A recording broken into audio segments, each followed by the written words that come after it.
तो पिछले एपिसोड में हमने देखा वाल्कन और लिसा मिलकर जियोनी को खत्म कर देते हैं, लेकिन जियोनी एक इंसेक्ट की हेल्प से यू की बॉडी को पोजेस कर लेता है और अमातेरासु को एक्टिवेट करने जा रहा होता है। अमातेरासु के बाहर हिनावा कैरॉन को लगातार शूट कर रहा होता है। एपिसोड 7 की स्टार्टिंग में हिनावा कैरॉन से कहता है तुम्हारी एब्जॉर्ब करने की भी एक लिमिट होगी, और वो शूट करते रहता है। कैरॉन कहता है कि टीममेट तुम लोग हार चुके हो और कैटाक्लिज्म होकर रहेगा। कैरॉन भी अपनी लिमिट पर आ जाता है और वो ह्यूमिया को सॉरी बोलता है क्योंकि अब वो अपनी लिमिट्स पर पहुंच गया है। और हम एक फ्लैशबैक देखते हैं जहां कैरॉन को पता चलता है कि ह्यूमिया को लोगों की मन की बात सुनाई देती है और वो इस चीज को हैंडल नहीं कर पाती, और इस वजह से वो कैरॉन को हिट करती है। कैरॉन कहता है कि अगर तुम्हें इससे शांति मिल रही हो तो कीप ऑन हिटिंग मी, और ह्यूमिया उसको तब तक हिट करती है जब तक वो एग्जॉस्ट होकर सो नहीं जाती। एरो कैरॉन से पूछती है कि तुम उसके अटैक्स को इजिली एब्जॉर्ब कर सकते थे, तुमने किया क्यों नहीं। कैरॉन कहता है ह्यूमिया वायलेंस के थ्रू अपने दर्द को एक्सप्रेस करती है और उसका दर्द मेरा दर्द है। इवन 10 साल बाद भी ह्यूमिया अपनी पेन को वायलेंस और रैम्पेज के थ्रू एक्सप्रेस करती है। ह्यूमिया कैरॉन से पूछती है तुम मेरे बारे में क्या सोचते हो। कैरॉन कहता है तुम लोगों का दिमाग पढ़ सकती हो,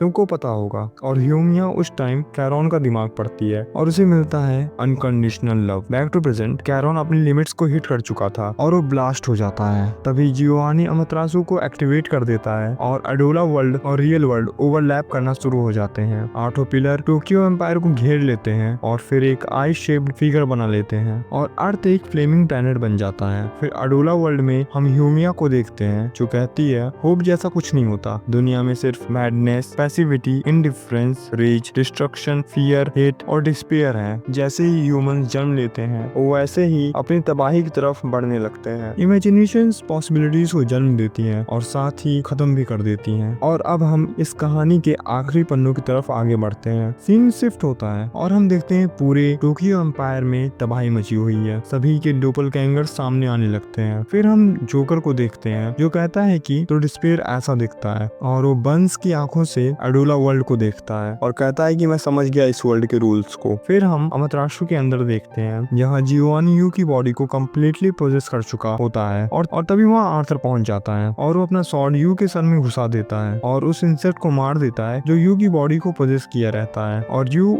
उठ जाता है। वाल्कन उसे गले लगाता है और यू उसको एक रिंग गिफ्ट करता है। और अब आर्थर नाइट किंग के लेवल पर पहुंच जाता है और वो लोग अमातेरासु से बाहर आ जाते हैं। तभी वहाँ जोकर आता है और बताता है कि ये दुनिया आग से नहीं ह्यूमंस के निगेटिव इमोशन से जल रही है। तभी लेट्स समराइज करता है कि होप रखने से ये डिस्ट्रक्शन रुक सकती है। हमें इस निगेटिव इमोशन को खत्म करना होगा कैटाक्लिज्म को रोकने के लिए। और इधर कंपनी 8 रेडी होती है और उधर उन्हें रोकने के लिए फेरी, ड्रैगन और एडोला वर्ल्ड के कई सारे डोपलगैंगर निकल आते हैं, और इनमें से शिनेमोन का भी एक डोपलगैंगर होता है। एंड एपिसोड यहाँ पे खत्म होता है। कमेंट में बताओ ये वीडियो कैसी लगी, and don't forget to like, share and subscribe. Thanks for watching.